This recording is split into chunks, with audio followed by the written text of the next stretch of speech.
어, 아침부터 나와서 공부하느라고 고생들이 많습니다. 좋죠? 상쾌한 아침 공기를 마시면서 학원에 도착해서 바로 공부를 할 수 있다는 게 너무 좋지? 그렇죠?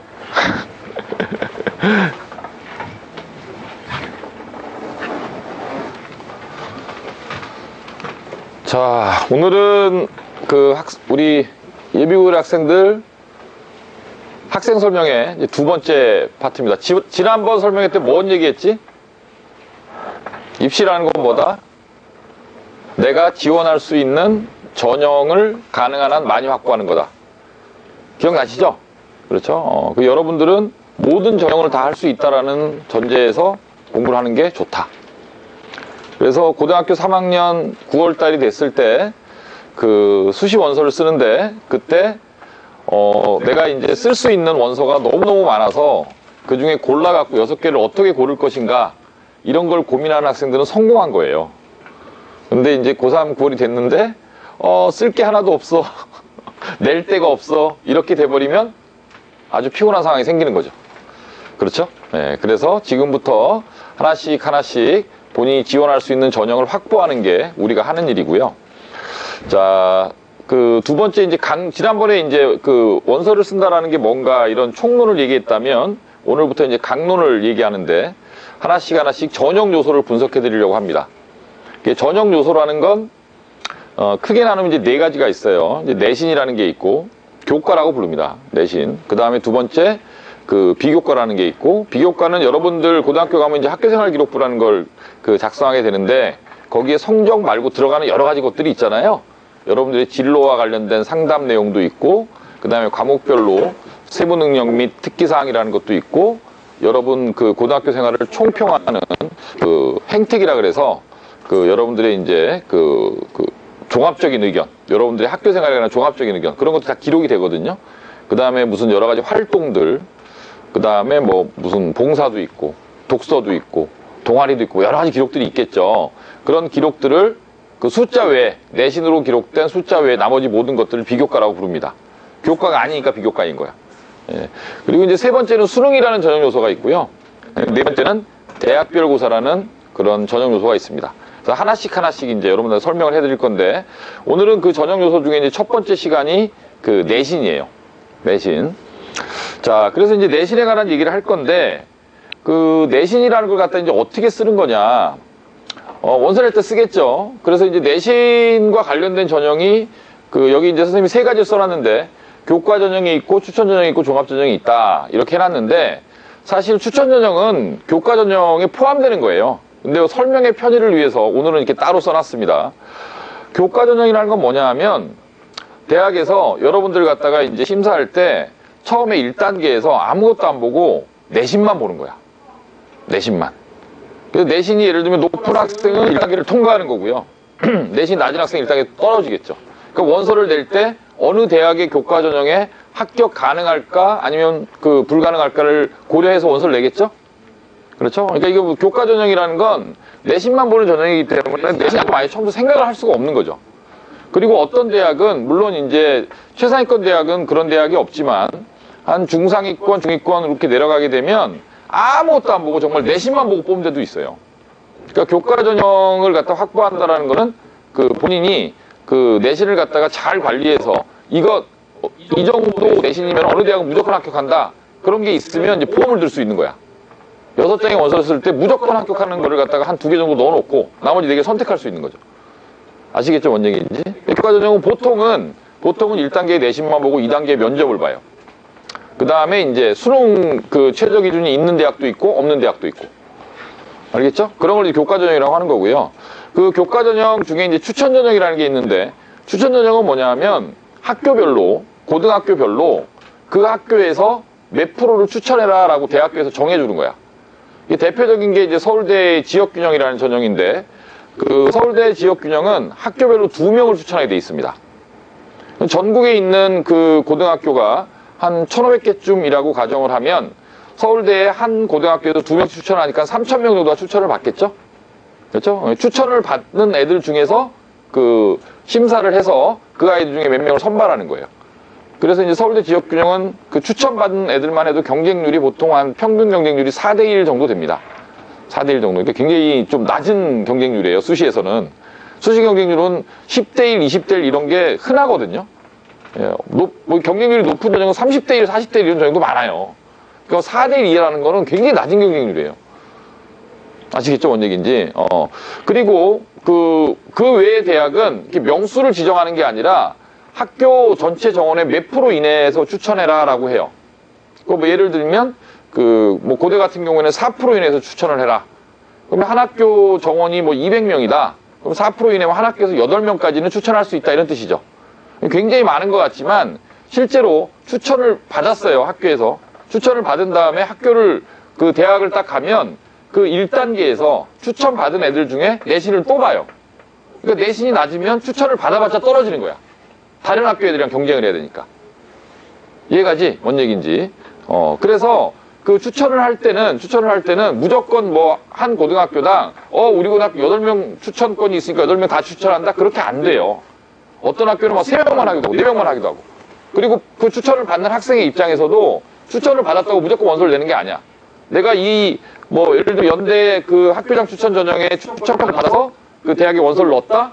근데 그 대학에 갔을 때에 내가 갖고 있는 내신이 경쟁력이 없다? 그러면 원서를 추천권을 준다 그래도 안 받을 수도 있는 거죠. 이해 가시죠? 무슨 얘기인지. 근데 추천 전형도 그 다른 그 내신이 안 좋은 애들하고는 처음부터 이제 경쟁을 안 하는 거기 때문에 추천 받은 애들끼리만 경쟁하는 거잖아요. 그러니까 경쟁률이 낮을 수밖에 없는 거예요. 알겠죠? 뭔 얘기인지. 그래서 이 추천 전형 카드를 확보한다는 것도 여러분들이 대학 갈 때 굉장히 큰 보험이 됩니다. 그러면 이제 고등학교 입장에서는 추천을 해줘봤자 이제 얘가 가서 그 대학 가서 떨어질 거다라고 생각하면 추천을 안 하겠죠. 처음부터. 그렇겠죠? 그러니까 어떤 애들을 추천하겠어요? 대학에 가서 뭔가 좀 경쟁력이 있는, 그렇죠? 대학에 가서 다른 학교에서 추천받는 애들이랑 같이 경쟁을 했을 때에 이 아이가 갖고 있는 내신이 경쟁력이 있다라고 판단되는 애들만 추천을 하겠죠. 이해가? 뭔 얘기인지? 그렇게 될 거니까 일단 추천 전형을 받으려면 내신이 굉장히 좋아야 되는 거고. 그렇겠죠? 그리고 학교 입장에서는 원래 누구를 추천해야 된다, 몇 등까지 추천해야 된다 이런 제한은 없거든요. 예, 그런 제한은 없어요. 그러니까 학교 입장에서는 이 어떤 학생을 추천할 거냐라는 문제에 있어서 공정성의 문제가 생겨. 그렇겠지? 그러니까 예를 들면 뭐 어떤 학교에서 좀 이따 이제 내신 등급 계산하는 거를 설명을 해줄 건데 뭐 평균 등급이 뭐 1.3인 애가 있는데 1.3인 애를 추천을 안 하고 1.4인 애를 추천을 한다. 그러면 이제 공정성의 문제가 생기잖아. 왜 그렇게 걔를 추천하는데 이런 문제가 생기겠죠? 그렇죠? 그러니까 추천을 하는 학교 입장에서는 무조건 내신이 좋은 아이를 추천할 수밖에 없는 거예요. 알겠지? 뭔 얘기인지. 자, 그 다음에 이제 종합전형이라는 건 이런 뭐 추천이나 이런 게 필요가 없고요. 그냥 서류를 갖고 심사를 하는 건데, 서류는 아까 얘기한 대로 이제 교과하고 비교과를 합친 개념이에요. 그러니까 꼭 내신이 좋다고 합격하는 게 아니고요. 그 다음에 또 내신 또 이렇게 너무 안 좋으면 또 이렇게 합격하기가 어렵겠지만, 학교에 따라서는 어떤 학교는 내신 따기가 좀 쉽고 등급을 따기가 쉽고, 어떤 학교는 내신 등급 따기가 굉장히 어려운 학교가 있거든요. 경쟁이 치열한 학교. 일반적으로는 여학생들 같은 경우에는 여고가 내신 따기가 어려워요. 여고가. 그리고 이제 남학생들 같은 경우에는 아무래도 내신 잘하는 여학생들이 많은 공학이 어렵고.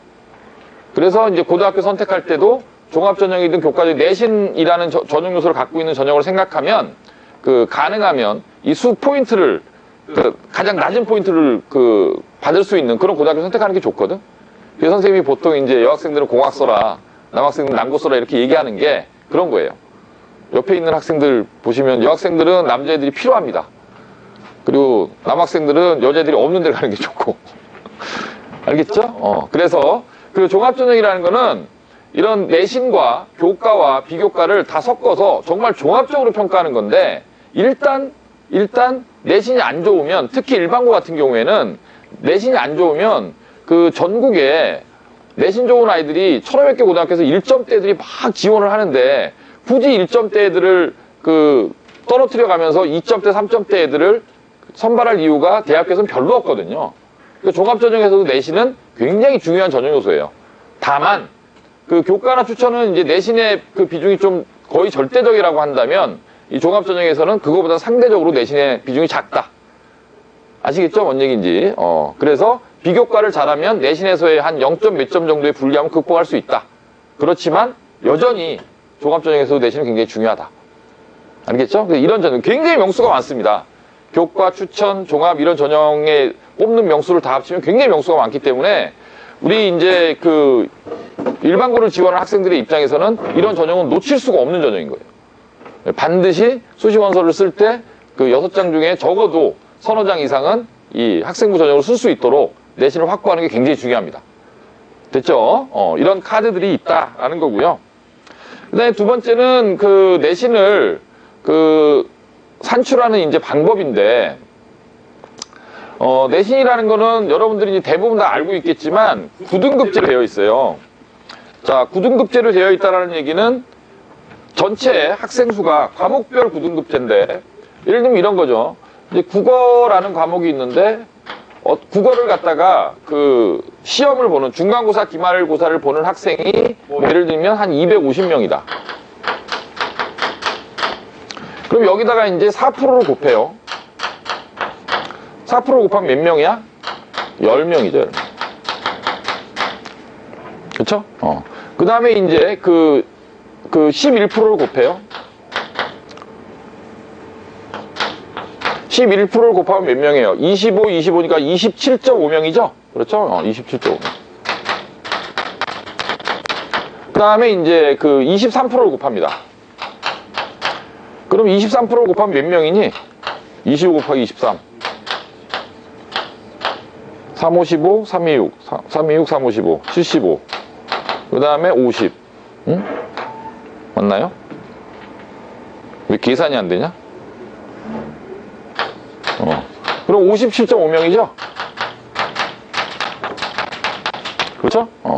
그러면 이제 과목별로 4% 안에 들은 학생들이 이제 1등급이 되는 거고요. 11% 안에까지 들은 학생들이 2등급이 되는 거고. 여기 이제 3등급이 되는 거예요. 이런 식으로 퍼센테이지가 쭉 내려가겠죠? 그래서 1등급부터 9등급까지 결정입니다. 알겠죠? 이게 중학교 때는 이제 뭐 A냐 B냐 아니면 전체 과목을 더해서 평균을 내고 이런 식으로 등수를 산출하는데, 고등학교는 뭐 전교 몇 등이다라는 건 의미가 없어요. 얘가 뭐 평균을 내서 국어, 영어, 수학, 뭐 사회, 과학 점수를 평균을 내서 전교 몇 등이다, 평균이 98점이다, 97점이다 이런 건 의미가 없고요. 전부 다 과목별 등급이야. 알겠지? 그러니까 이제 어떤 아이들은 국어는 1등급을 받는데 뭐 영어는 4등급을 받을 수도 있고 수학은 뭐 5등급을 받을 수도 있고 이렇겠죠? 그렇죠? 그러면 각 과목별로 등급이 나오잖아? 나오겠지? 각 과목별로 등급이 나오면 거기에다가 이제 단위수를 고려하는 거죠. 이 단위수라는 건 무슨 뜻이냐면 어떤 과목이 일주일에 수업이 몇 시간 들었냐 이거예요. 보통 이제 여러분 지금 중학교 3학년 다닐 때 국어가 일주일에 몇 시간이었어요? 학교에서? 5시간? 4시간? 4시간이면 몇 단위가 되는 거야? 4단위가 되는 거예요. 3시간이면 3단위가 되는 거고. 아시겠죠? 뭔 얘기인지. 그래서 그 국어, 영어, 수학은 아무래도 저게 많겠죠. 일주일에 든 수업 시간이. 그럼 단위수가 큰 거예요. 그만큼 가중치가 큰 거야. 알겠지? 그래서 이제 교과 전형에서는 이런 과목별 등급만을 계산하는 교과 전형에서는 단위수가 굉장히 중요해요. 근데 이게 이제 종합 전형으로 가잖아? 종합 전형으로 가면 꼭 어떤 그 몇 등급이냐, 뭐 몇 단이냐 이런 게 중요한 게 아니고요. 그것도 물론 전체적으로 중요하지만 본인이 지원하는 학과에서 중요한 과목이 있지. 뭐 예를 들면 어떤 학생이 문과를 가. 그래서 뭐 영어영문학과를 지원을 해요. 그럼 그 학생한테 제일 중요한 과목은 뭐야? 영어겠죠. 국문과를 지원해. 국어가 제일 중요하겠죠. 그렇죠? 이과야. 공대를 지원해. 그럼 어떤 과목이 중요하겠어? 기계공학과다. 그럼 뭐가 중요할까요? 수학, 물리, 화학 이런 게 중요하겠죠. 그렇죠? 종합전형에서는 그냥 이런 숫자, 이런 퍼센테이지를 계산하고 그냥 단위수를 곱해서 뽑아놓은 이제 평균 등급 이런 것보다 더 중요한 게 뭐냐면 본인의 전공과 관련된 내신에서 얼마만큼 낮은 등급을 받았느냐 이게 훨씬 더 중요한 거예요. 이해가? 그러니까 전략 과목이라고 하죠. 본인의 전공과 관련된 과목은 반드시 1등급을 받아야 되는 거예요. 알겠지? 그리고 특히 최상위권 대학은 당연히 전 과목을 다 잘해야 되지만 한 중간쯤으로 내려가면 다른 과목을 좀 못하더라도 본인의 전공과 관련된 과목을 특이하게 잘하면 종합전형에서는 상당한 가산점을 받을 수가 있어요. 왜 그러냐면 한 대학들이 최상위권 대학들이야 뭐 모든 과목을 다 잘하는 아이들이 지원을 막 할 거잖아. 근데 대학이 좀 내려가면 모든 과목을 다 잘하는 애들이 한 중상위권 대학에 지원하는 게 아니거든. 거기는 막 1점대 중반도 있고 후반도 있고 2점대 초반도 있고 2점대 중반도 있거든요. 근데 그런 아이들을 비교할 때는 전체의 이 평균 등급이 높은 것보다는 본인의 전공과 관련된 과목을 특이하게 잘하는 애를 선호할 수밖에 없어. 왜 그러냐면 대학에 계신 그런 교수님들은 여러분들을 뽑을 때 누굴 뽑는 거냐 하면 제자를 뽑는 거예요. 즉 그분들께서 가르칠 학생들을 뽑는 거잖아. 근데 내가 예를 들면 기계공학과 교수인데 얘가 국어를 좀 못해. 괜찮아. 근데 얘가 수학이나 물리를 못해. 그럼 얘를 가르칠 수가 없는 거야. 맞지? 그렇다고 해서 신입생이 들어왔는데 고등학교 물리를 가르치나요, 대학에서? 고등학교 물리는 다 공부했던 전제하에서 대학 수업을 하는 거잖아. 그러니까 가르칠 수 없는 애를 뽑지 않기 때문에 전공과 관련된 과목을 잘하는 게 굉장히 중요하다. 됐죠? 그래서 또 거꾸로 얘기하면 본인의 전공을 빨리 확정할수록 좋다. 응? 뭐 할 거야, 재호는 전공? 프로그래밍 쪽으로. 그러니까 이제 컴퓨터공학을 만약에 하겠다. 그럼 무슨 과목이 중요할까요? 수학 중요하죠. 물리 중요하죠. 그렇죠? 수학 중요하고 물리 중요하고 영어는 당연히 중요하죠. 왜냐하면 웬만한 전공들은 여러분 대학 가게 되면 좋은 대학들은요 원서를 굉장히 많이 써요. 수업 시간에 쓰는 교재로. 지금 여러분들이 보는 책은 다 한글로 되어 있지만 대학에서 보는 책은 영어로 되어 있거든. 근데 애가 영어로 되어 있는 책을 읽을 수가 없어. 그럼 또 수업을 할 수가 없잖아. 그렇지? 그러니까 그런 과목들을 전략적으로 잘 해야 되는 거야. 지금부터 그런 생각을 해야 되는 거예요. 본인의 전공과 관련된 과목이 뭐냐. 그리고 이제 여러분들이 고등학교 2학년이 되면 막 이 과목 저 과목을 선택하게 되거든요. 선택할 때도 본인의 그 전공과 관련된 과목을 그 선택을 당연히 해야겠죠. 그렇죠? 예를 들면 어떤 아이가 고등학교 2학년 때에 그 선택을 하는데 과학 과목을 물리, 화학, 생명과학, 지구과학이 있으면 대부분의 학교들이 내신에서 3과목을 선택하거든. 근데 이제 얘가 그 기계공학과를 갈 건데 얘가 화학, 생명과학, 지구과학을 선택할 거야. 물리를 안 하고. 그리고 나서 나중에 지원할 때 기계공학과를 해. 그러면 이제 문제가 생긴 거야. 삑 하고. 알겠지? 문제가 생기는 거예요. 그래서 전공을 빨리 정하면 좋은 거야. 그래서. 아시겠죠? 뭔 얘기인지. 자, 그 다음에 그 평균 등급을 9등급제로 이제 산출을 해서 단위수를 곱해갖고 본인이 고1 때 어느 정도의 등급을 갖고 있다. 그 다음에 고2 때 어느 정도의 등급을 갖고 있다. 이런 걸 갖다 감이 있겠죠. 그렇죠? 그걸 갖고 이제 여러분들이 지원할 수 있는 지원을 하나씩 이렇게 정해 나가는 건데, 자, 그러면 어느 정도 그 등급을 가져야 어느 정도 대학에 지원할 수 있을까? 요걸 한번 생각을 해보겠습니다. 자, 실제로 이렇게 생각해 보세요. 이제 고1 내신만 갖고 한번 생각을 해볼게요. 국어, 영어, 수학, 사회, 국사, 과학 이런 게 있다. 그럼 이제 국어가 이제 4단이라고 가정을 해보시고요.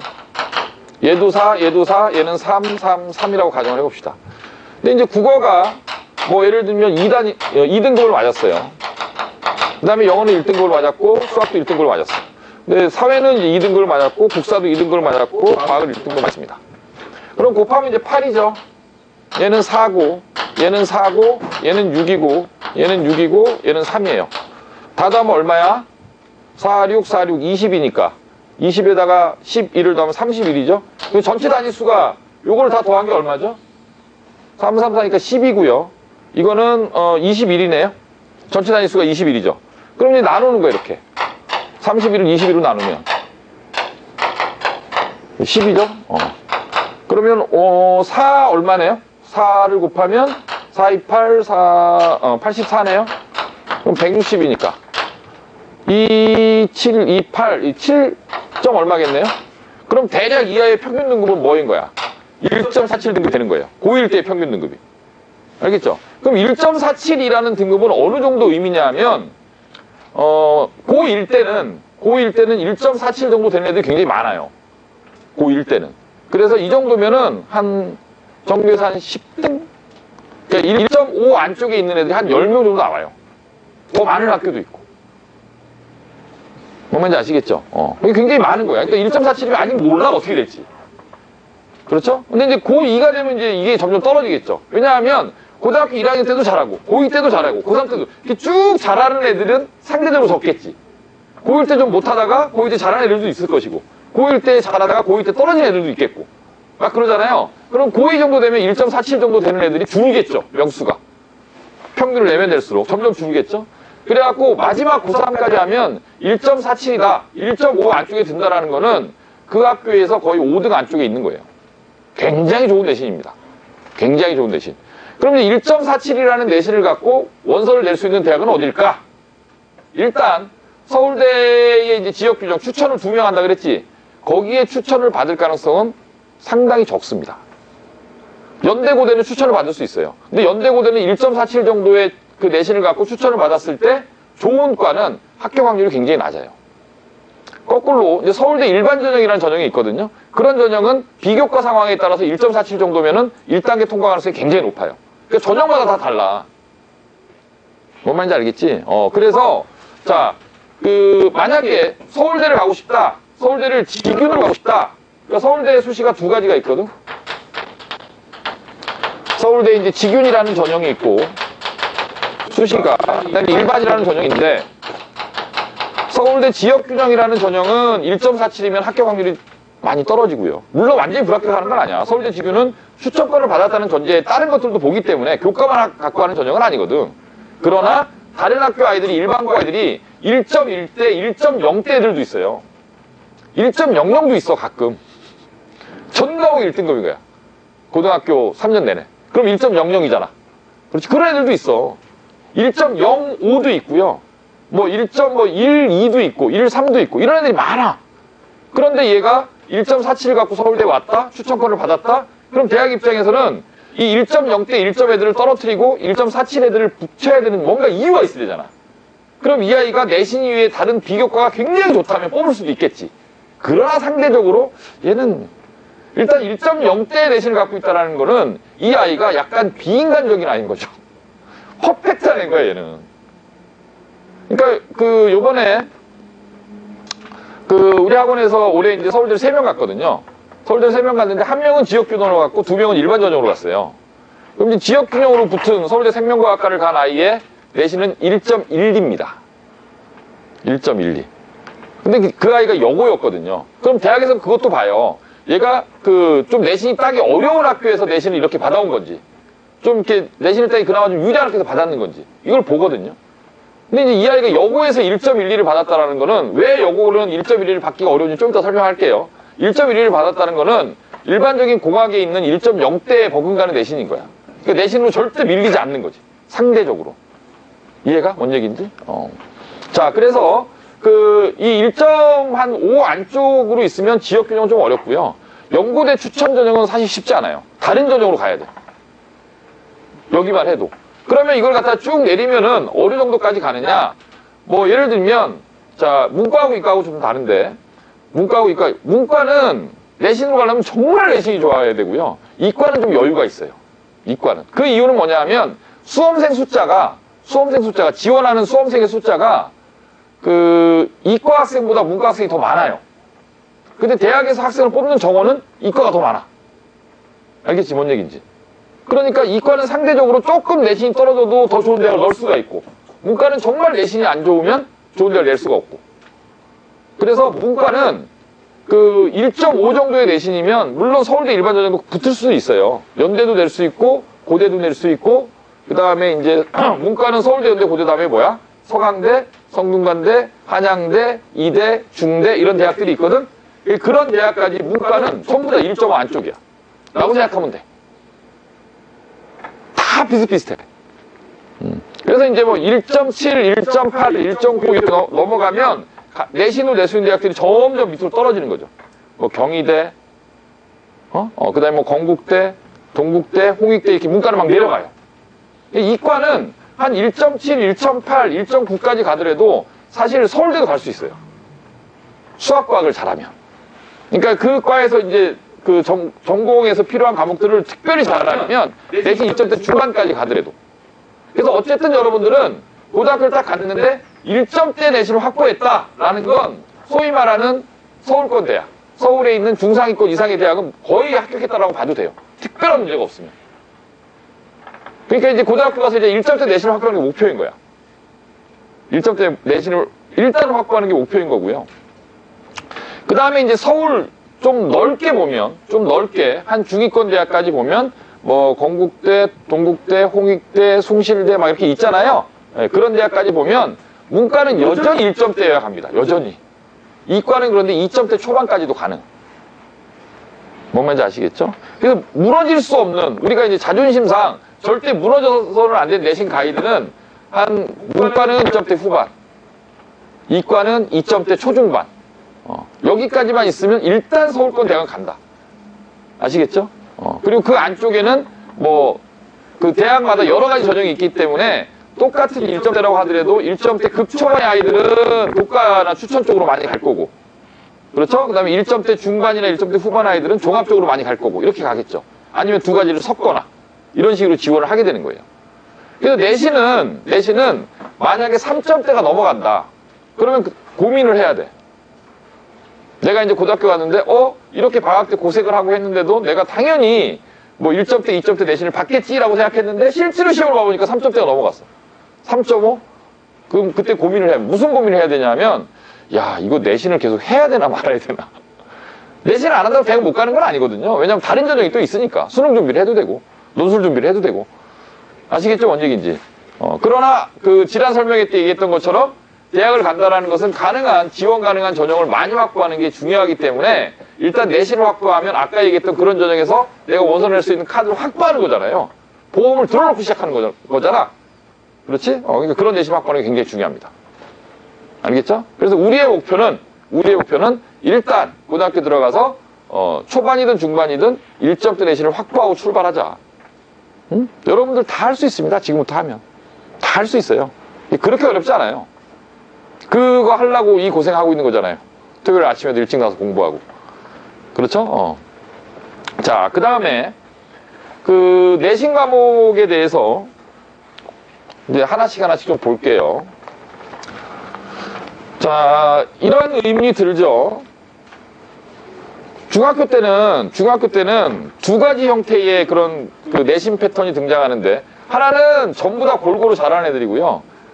하나는 주요 과목은 잘하는데 기타 과목은 버리는 애들이죠. 그렇죠? 주요 과목, 국영수만 잘하고 나머지 과목 잘 못하는 애들. 그런 애들이 많잖아. 그러니까 중학교 때 보통 버리는 과목이 뭐야? 기술과정, 한문, 이런 거 되게 못하는 애들 있죠. 기타 과목 신경 안 쓰는 애들. 그렇죠? 그럼 이제 우리가 이제 의문이 드는 거예요. 고등학교 때는 어디까지 해야 되느냐, 어떤 과목까지 잘해야 되느냐, 이런 의문이 드는데, 자, 여러분들이 교과 전형을 쓸지 아니면 종합 전형을 쓸지 이걸 모르는 상황에서는 일단 전 과목을 다 잘해야 됩니다. 교과 전형이라는 건 대학마다 다르거든요. 이게 대학마다 여기에 있는 국어, 영어, 수학, 과학, 사회, 국사, 그 다음에 기타 과목. 여기 요 외에 기타 과목은 뭐 제2외국어를 하는 학교도 있고요, 한문을 하는 학교도 있고요, 다른 뭐 과목을 하는 학교들이 있거든요. 학교마다 달라요, 그 과목은. 그런데 대학 입장에서는 어떤 대학은 이 중에 특정 교과만 반영을 해요. 다 안 보고. 어떤 대학에서는 다 반영을 해요. 그리고 이제 종합전형에서는 어떤 특정 뭐 국영수 사과만 하겠다, 아니면 전과목을 하겠다, 이런 말 자체를 안 해. 그냥 종합적으로 보겠다, 이렇게 말을 하거든. 근데 종합적으로 보겠다라는 말에는 어떤 함정이 숨겨져 있느냐, 이걸 갖다가 등급으로만 평가하겠다는 뜻이 아니라 그 아이가 세상을 바라보는 시각, 그 아이의 성실성, 이런 것들이 포함되어 있는 거죠. 그러니까 예를 들면 국어, 영어, 수학, 과학, 사회는, 국사는 전부 다 이제 1, 2등급을 맡고 있는데 뭐 한문이 5등급이야. 그럼 대학 입장에서 얘를 바라볼 때 어떤 애를 바라볼까요? 얘는 굉장히 약은 애지. 지한테 필요한 것만 얄밉게 잘 따고 필요 없다고 생각하는 공부를 안 하는 애야. 그럼 그 아이를 성실하다고 바라보겠어요? 아니겠죠. 학교 공부를 열심히, 수업을 열심히 듣고 중간고사, 기말고사 열심히 하는 애라고 생각하지 않겠지. 그러니까 괘씸한 거야, 그런 애들은. 등급이 좋아도 얘는 너무 야가 빠졌어.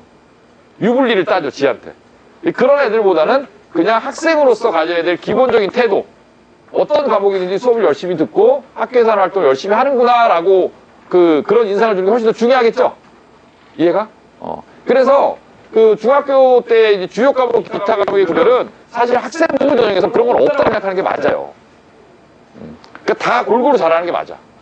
그런데 실제로 고등학교 1학년 대신 여러분들이 내년에 이제 보겠지만 실제로 고1 내신에서의 사고는 국영수에서는 사고가 잘 안 나.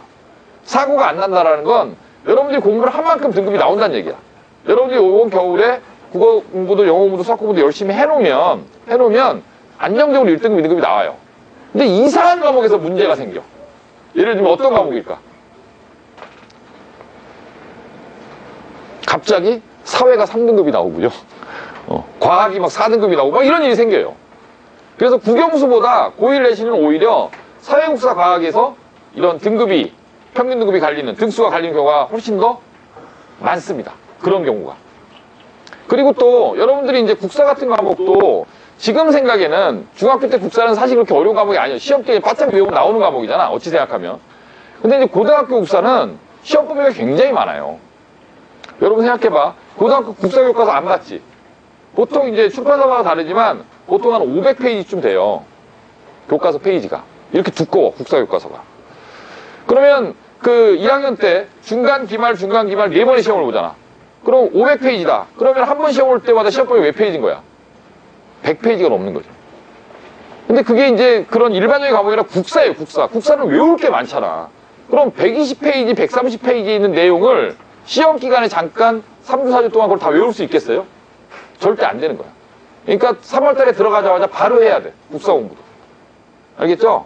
그런 거고, 사회는 또 무슨 문제가 있냐면, 사회는 교과서는 정해져 있는데, 여러분들이 고등학교 가서 여러분들을 가르치는 선생님이 어떤 선생님에 따라서 수업 내용이 달라져.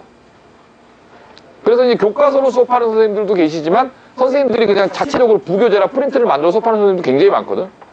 그래서 사회 같은 과목은 고등학교 들어가자마자 일단 우리 그 학교에서 사회를 어떻게 가르치느냐. 노트 필기가 굉장히 중요해요. 그래서. 왜냐면 교과서 내용만 갖고 이 커버할 수 없는 시험 문제 굉장히 많이 나온다는 얘기야. 별도 프린트를 만드니까. 무슨 말인지 아시겠죠?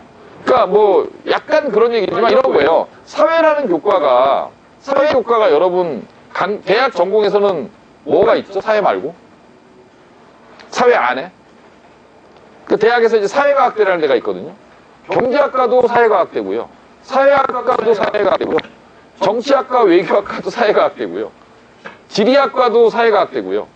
그 다음에 뭐 문화인류학 이런 것들도 있습니다. 그러니까 사회라는 과목이 실제로 안에 들어가 보면은 여러 가지 전공으로 나누는 거야. 이해가지? 뭔 얘기인지.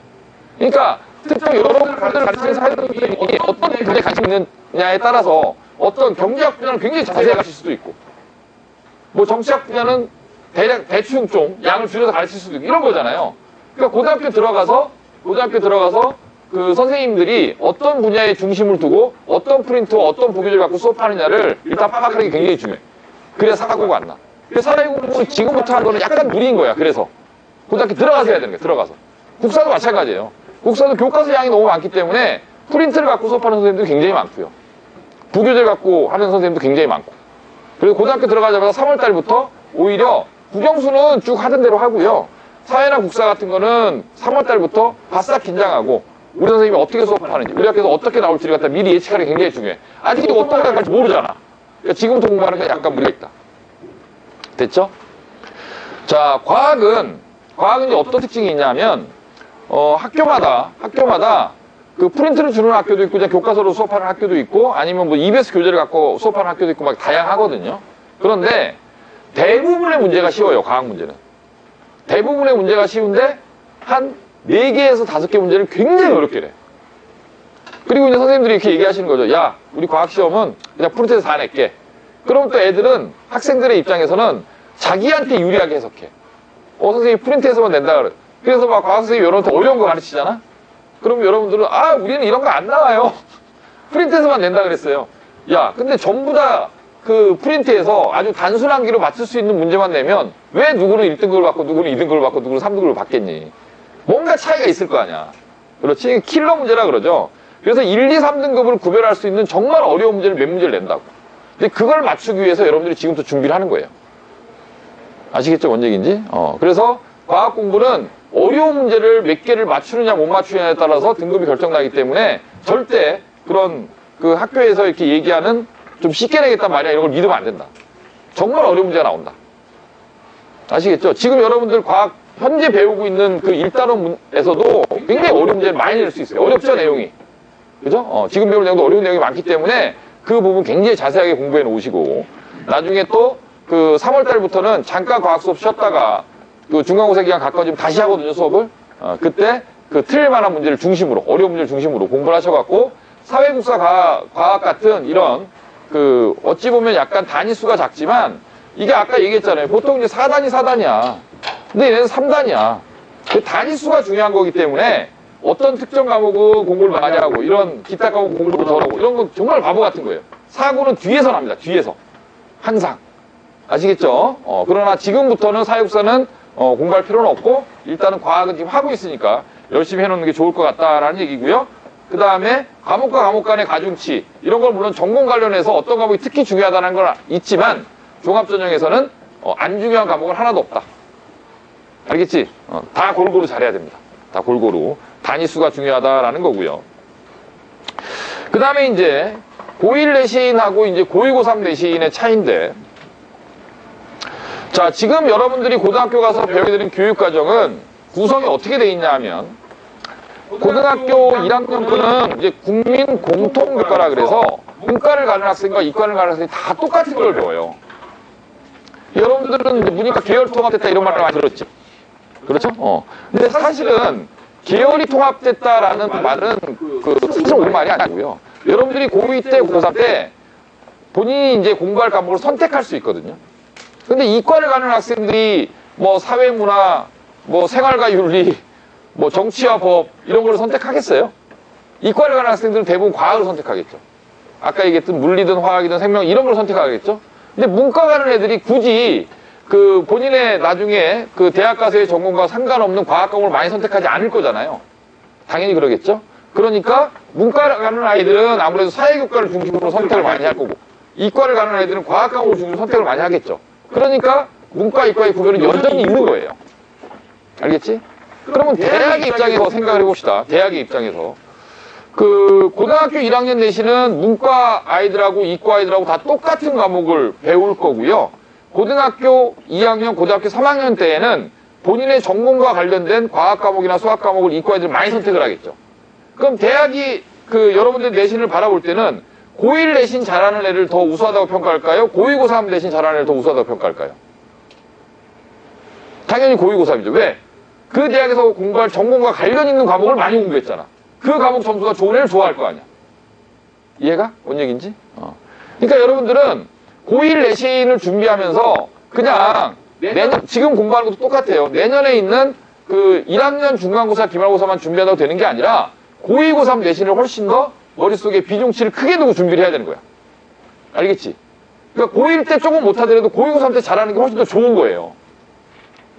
대부분의 대학들은 내신 반영을 어떻게 하냐면 고1, 고2, 고3 이렇게 있으면 고1 이제 1학기, 2학기잖아요. 고2가 이제 1학기, 2학기고 고3은 1학기까지만 보거든요. 고3 2학기 내신은 보지 않아요. 이게 5학기 내신이에요, 이렇게. 이렇게 5학기 내신을 보는데 고등학교 1학년 내신을 보통은 20%를 반영하고요. 고등학교 2학년 내신을 40%를 반영하고, 그 다음에 고등학교 3학년 1학기 내신을 40%를 반영합니다. 그러면 요걸 갖다 나누면 고1 1학기는 몇 프로가 되는 거야? 10%인 거죠. 고2 1학기는 몇 프로가 되는 거야? 요게 10%고 요건 몇 프로가 되는 거야? 20%가 되는 거죠. 고3 1학기는 몇 프로인 거예요? 40%가 되는 거예요. 아시겠죠? 뭔 얘기인지. 그러니까 대학에서 내신을 바라보는 관점이 왜 고1 내신보다 고2, 고3 내신을 더 중요하다고 생각하느냐? 아까 얘기한 대로 공통교육과정이고, 이거는 본인의 전공과 관련된 과목들이 집중 포진되어 있기 때문에 고2, 고3 내신을 잘하는 애들 훨씬 더 잘한다라고 인정할 수밖에 없는 거지. 반영비율을 높이는 거야. 어떤 대학은 고1, 2, 3 내신을 다 똑같이 보는 대학도 있고요. 그러나 대부분의 대학들은 고1 내신보다는 고2, 고3 내신을 곱하기 2, 곱하기 2 이렇게. 알겠지? 가중치를 넣어서 반영한다. 그래서 고등학교 1학년 때도 고등학교 1학년 것만 공부하면 안 된다는 얘기야. 고2, 고3 거를 머릿속에 생각하면서 그거에 관한 준비를 해가면서 내신 준비를 해야 되는 거야. 이해가죠? 무슨 얘기인지. 자, 그런데 자, 그 고1보다 이제 고2, 고3이 더 중요하다. 그 다음에 고1 내신 하면서도 고2, 고3 내신을 항상 생각해야 된다. 뭐 이런 얘기를 했는데, 그런데 이제 올라가면서 이제 무슨 얘기가 생기냐면, 고2 내신은, 자, 고1과학은, 생각해보세요. 고1과학은 문과를 가든 이과를 가든 다 하잖아. 그러니까 전생이 과학과 다 시험을 봐주잖아. 근데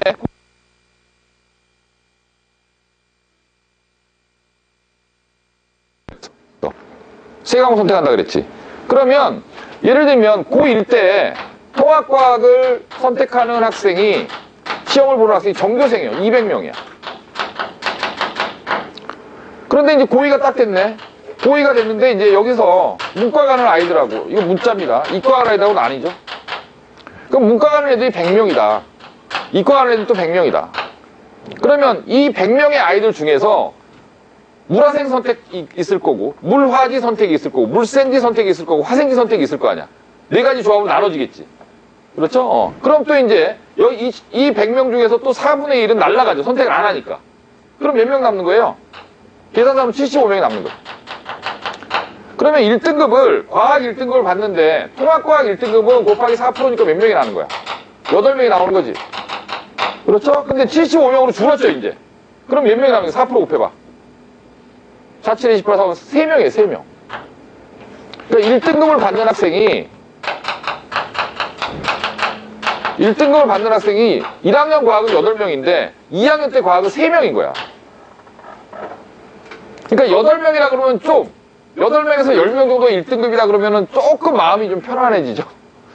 한 개 틀리더라도 1등을 받지 않을까 이런 생각이 드는 거지. 시험이 어려우면 한 2개 정도 틀려도 1등을 받는 거죠. 근데 이게 1등급이 3명이다 그러면, 자, 어떤 특정 학교는요, 예를 들면 여고를 갔어요. 우리 여학생들, 여기 뭐 물리 좋아하는 학생들도 있겠지만 보통 여학생들 물리 안 좋아하거든. 그 물리 선택자가 몇 명일 것 같아? 30명이야, 30명. 30명이 1등급이 몇 명이에요? 곱하기 4% 해봐. 한 명이야, 한 명. 그때는 이제 1등급 하기 쉬운 일이 아니지. 1등급이 한 명이 될 수도 있고, 2명이 될 수도 있고, 3명이 될 수도 있고. 그러니까 한 개만 틀리면 갑자기 벌벌 떨리는 거죠. 그렇잖아. 그리고 어떤 고등학교를 가든지 간에, 여러분들도 여기에도 이제 그런 학생들이 있는데, 어떤 고등학교를 가든지 간에 그 중학교 때 뭐 예를 들면 영재고 준비를 했다거나 과학고 준비를 했다거나 아니면 뭐 화학 올림피아드를 했다거나 이런 아이들이 있거든, 몇 명씩은. 그러면 예를 들면 중학교 때 화학 올림피아드 준비를 했단 말이야. 그런 애들이 2명이 있다. 그럼 걔네들 정말 화학 잘하잖아요. 걔네들을 제끼고 내신에서 화학 1등급을 받기란 만만치 않죠. 어떤 고등학교를 가든지 특정 과목을 굉장히 잘하는 애들이 몇 명씩은 있거든요. 이해가요, 분위기인지? 그래서 이게 아까 선생님 처음에 얘기했죠. 1학년 때는 1.5 안쪽에 애들이 막 10명 이상 나올 수 있지만 고2, 고3 되면 그 명수가 확 줄어든다고. 이런 일 때문에 그렇게 생기는 거예요. 1등급 숫자가 줄어드는 거야. 그래서 뭐 예를 들면 물리, 화학, 생명과학을 선택했다. 물리는 뭐 1등급인데 화학은 3등급이고 생명과학은 2등급, 이런 일이 막 생기는 거예요. 그러니까 평균 등급 1점대를 유지한다는 게 고2 때부터는 굉장히 어려워지는 거야. 알겠어? 그러니까 고1 내신보다 고2, 고3 내신을 훨씬 더 머릿속에 비중을 많이 두고 준비를 해야 되는 거예요. 이해 가시죠? 우리는 고등학교 1학년 때 공부를 잘하는 게 최종 목표가 아니잖아요. 우리는 대학을 가는 게 최종 목표잖아요. 그러니까 1학년 내신만 막 올인하다가 고2, 고3 때 망가지는 애들이 굉장히 많아요. 1학년 때는 1점대였는데 고2 때 3점대 내신을 받는 애들도 굉장히 많아요. 왜? 고2 때, 고3 때 이런 일이 생긴다는 걸 모르는 거야. 뭔 말인지 알겠어? 그러니까 항상 고등학교 2학년 때, 고등학교 3학년 때 생기는 상황을 머릿속에 염두에 두고 내신 준비를 해야 된다. 고1 때도 중간고사, 기말고사 그런 기간이 아닐 때에는 고2 때, 고3 때 배우는 과목을 계속 공부를 해야 되는 거예요. 몇 번 돌려놓고 고1을 가야 돼. 안 그러면 이 3명, 2명, 1명짜리에서 1등급 내신을 받는다는 게 처음부터 불가능해져. 알겠죠? 뭔지 그런 거고요. 자, 고2 내신은 선택자가 줄어든다. 이게 가장 큰 문제다. 그래서 1등급, 2등급을 받는 숫자 자체가 줄어든다. 이게 가장 큰 문제다. 됐어? 그 다음에 이제 고3 때는 이제 무슨 일이 생기냐면, 자, 고3 때는 예를 들면 영어를 예를 들어 볼게요.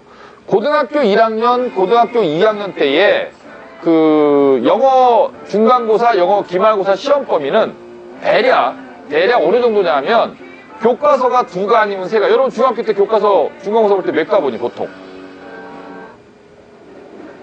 요번 그 기말고사 시험 범위가 교과서 몇 과였어? 2과? 보통 2과죠. 많으면 3과고. 그렇죠? 고등학교도 비슷해요.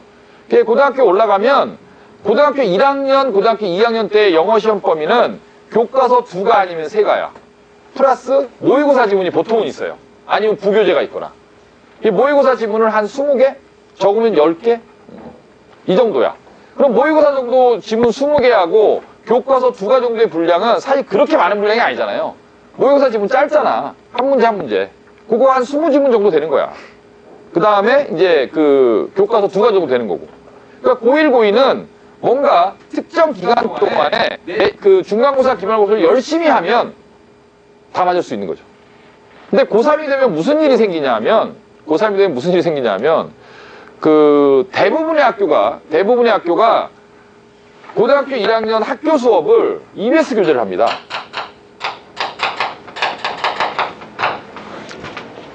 그러면 EBS 교재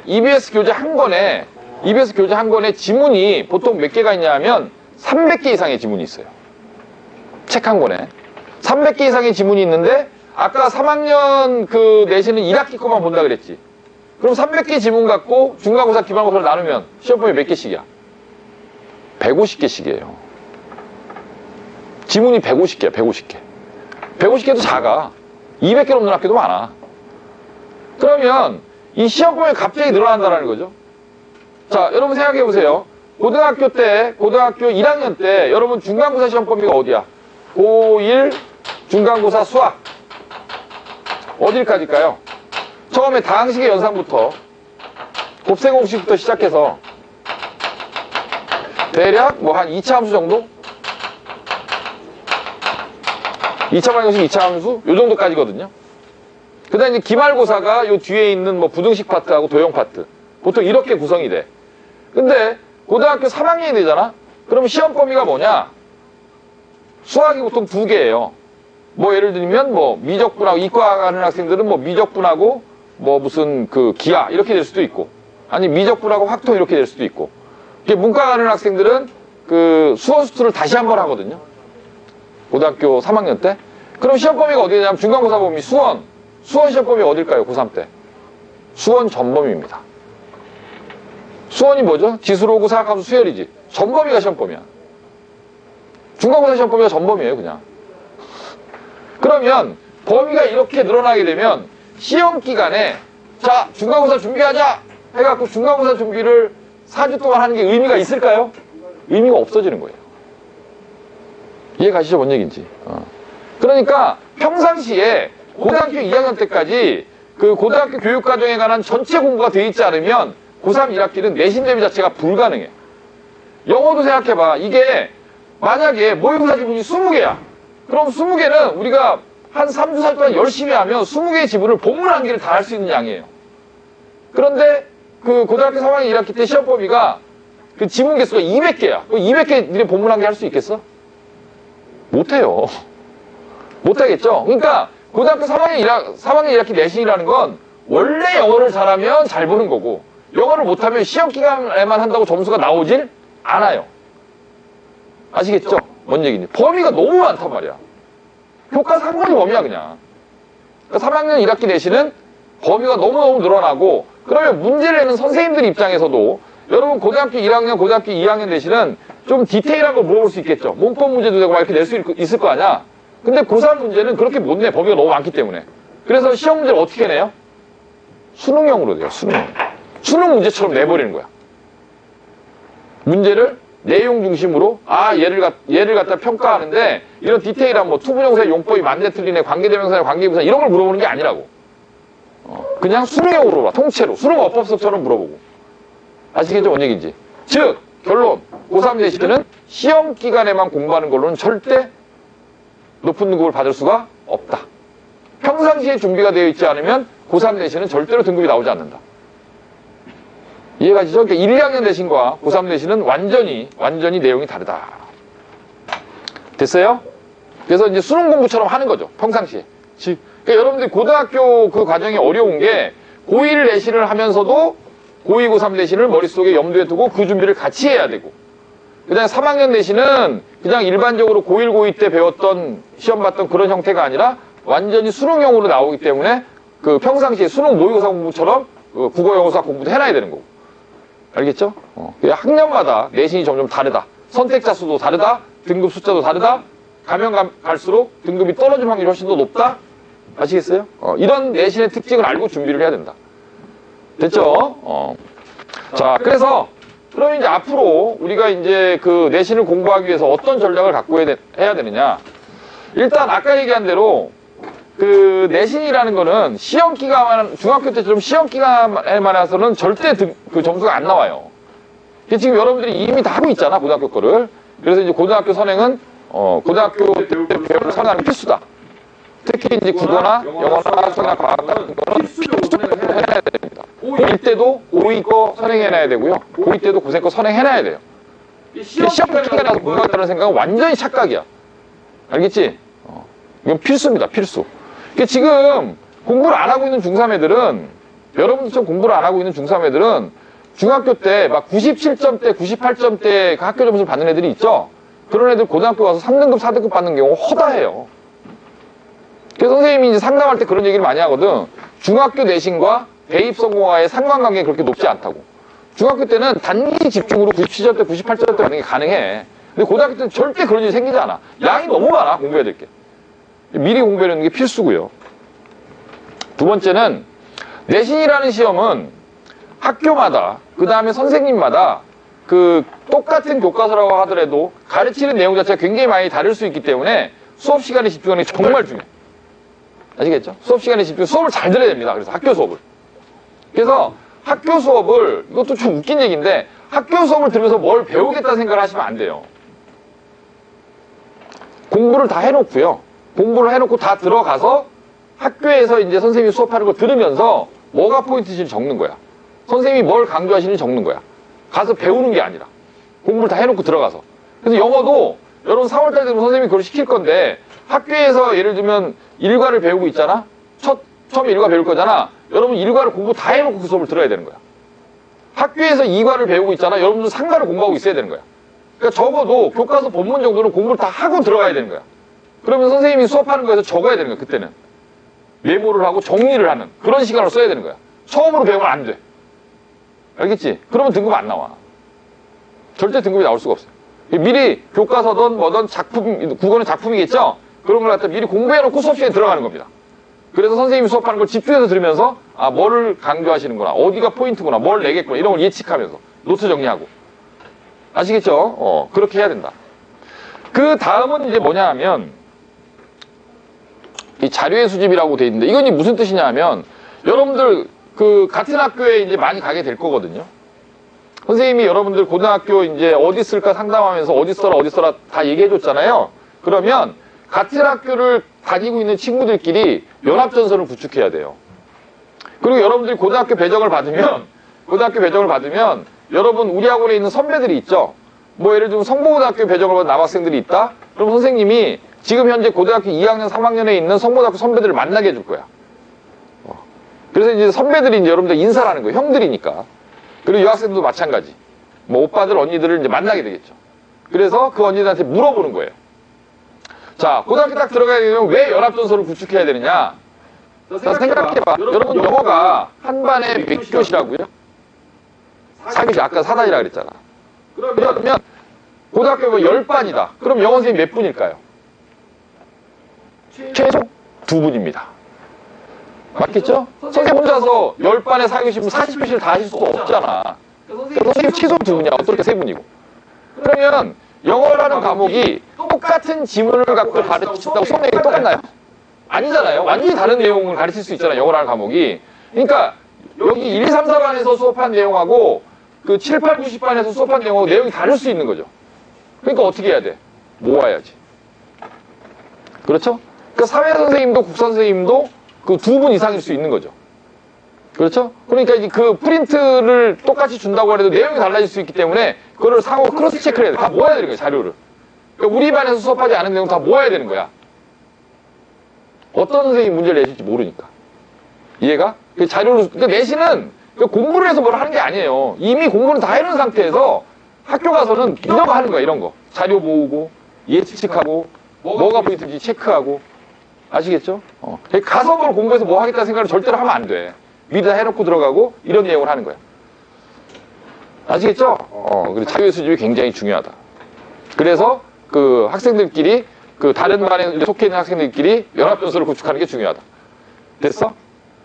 자, 그 다음에 과학 같은 경우도 보통 과학 선생님은 학교가 다른데 보통 과학 선생님은 세 분이에요. 세 분. 그러니까 한 그 통합과학이라는 파트를 물리 파트 한 분, 화학 파트 한 분, 그 다음에 생명과학 파트 이렇게 나눠서 가르쳐, 선생님들이. 일주일에 1시간만 들어오시고. 근데 그게 또 막 섞일 수 있죠. 근데 과학도 똑같아요. 어떤 쌤이 가르치에 따라 내용이 달라질 수 있기 때문에 자료를 모으는 게 굉장히 중요해. 알겠지? 뭔 얘기인지?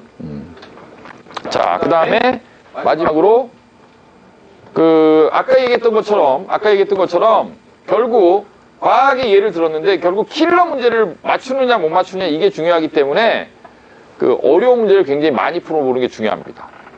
그래서 시험 대비 기간은 평상시에 공부를 다 해놓고요. 시험 대비 예를 들면 3주 남았다, 4주 남았다, 그럼 그때 이제 문제 푸는 거죠. 그래서 이제 한 그 시험지에 보통 25문제가 있다. 그렇지? 25 출제된다. 그럼 20배 쓰면 몇 문제인 거야? 500문제죠. 여러 가지 케이스의 문제를 우리 그 교과서하고 다른 문제까지도 그 다음에 이런 문제 안 나올 것 같은데 까는 문제까지도 거의 20정도의 문제를 해오고 중간고사, 기말고사에 임해야 됩니다. 그래야 미스가 안 돼요. 알겠죠? 그래서 이제 그 내년에 여러분이 내신 대비할 때는 처음에는 수업을 하겠지만 나중에 계속 여러분들이 문제 푸는 거예요. 문제 풀고 질문하고, 문제 풀고 질문하고, 문제 풀고 질문하고. 그리고 여러분들 한 명 한 명마다 학습량이 다 다르기 때문에 문제를 다 보면 더 달라 그러세요. 문제는 많으니까. 기출문제도 많고 선생님별로 과목별로 이렇게 모아놓은 자료도 굉장히 많기 때문에 계속 더 달라 그러시고 계속 질문하시고. 우리 학원이 갖고 있는 가장 큰 장점 중에 하나가 질의응답 거잖아요. 계속 물어볼 수 있다. 모든 과목 선생님이 다 있어요. 그 사회나 국사나 이런 것들도 여러분들 질문에 답해 주실 선생님이 다 있습니다. 내부에. 과학은 당연히 있고 국어, 영어, 수학은 당연히 있는 거고요. 다른 과목도 다 있기 때문에 어떤 과목이든지 간에 자료를 요청하시고 필요하면 더 달라 그러시고 알겠죠? 그렇게 준비를 하셔야 됩니다. 자, 미리 공부해야 된다. 학교 가서 배워서 뭘 시험 보겠다는 생각은 버려라. 수업은 뭘 위해서 듣는 거다? 어떤 포인트가 중요한지를 체크하기 위해서 듣는 거다. 아시겠죠? 그 다음에 자료를 수집한다. 그 다음에 충분한 문제풀이를 해서 킬러 문항. 그 다음에 혹시나 생길 수 있는 이런 사고를 미연에 방지한다. 이런 식으로 내신 대비를 하시면 됩니다. 아시겠죠?